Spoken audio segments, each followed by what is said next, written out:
आज तक हमें जवाब नहीं मिला कि 2023 में पुंछ में जो आतंकियों ने किया, 2 अक्टूबर 2024 में गांधरबल में जो किया, गुलमर्ग में अक्टूबर 2024 में जो किया, पहलगाम में अप्रैल 2025 में जो किया, उन आतंकियों का क्या हुआ, वो कहां है?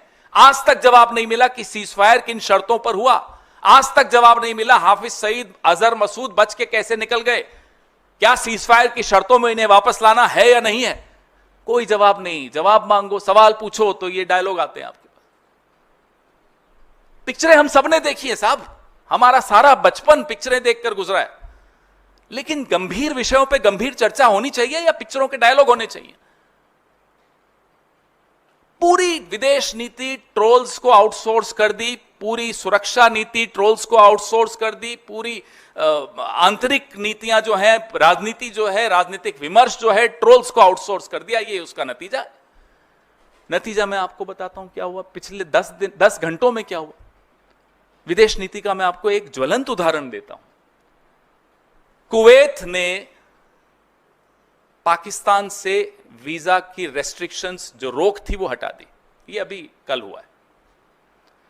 कुवैत में जो लेबर फोर्स है 21% भारत का है। यह भारत की विदेश नीति है कि अब चूंकि अमेरिकी राष्ट्रपति डोनाल्ड ट्रंप ने पाकिस्तान और हिंदुस्तान को हाइफनेट कर दिया, एक कर दिया, और हमारे यहां से चू नहीं निकली, न प्रेम चोपड़ा बोला, न परेश रावल बोला, तो उसकी यह हालत हो गई कि कुवैत अब भारत और पाकिस्तान को एक दृष्टि से देखने लग गया। जो रेस्ट्रिक्शन थी वीजा पाकिस्तानियों पर कुवैत से, वो हट गई, और पाकिस्तान और कुवैत अब लेबर ट्रीटी साइन करने वाला है। यह भी आप सुन लीजिए, यह है आपकी विदेश नीति का नतीजा।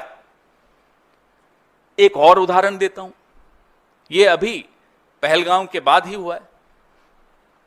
UAE, United Arab Emirates, Pakistan और भारत की हाइफनेशन का नतीजा देखिए कि 5 साल का वीजा की अनुमति पाकिस्तान को भी दे दी। यह स्थिति अब हमारी विदेश नीति की हो गई है। हम रोज कह रहे हैं, पिछले 1 महीने से कह रहे हैं कि साहब, एक नेपाल और भूटान तक नहीं बोला जब भारत पर संकट आया। किसी एक देश ने पाकिस्तान को आतंकी देश नहीं बोला। हमारी जुबान अकेले हम बोलते रहे, हमारी बात में बात नहीं मिलाई किसी ने। ये विदेश नीति की कमजोरी नहीं है तो और क्या है? 22 फरवरी 1994 में एक सर्वसम्मति से प्रस्ताव पारित हुआ था पीएको को लेकर। आज इस बात को 31 साल हो गए, और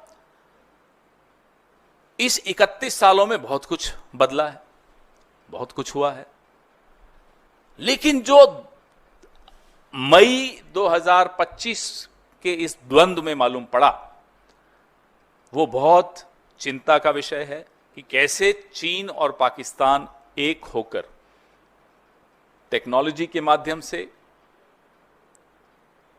एक होकर आए, एक होकर दिखे।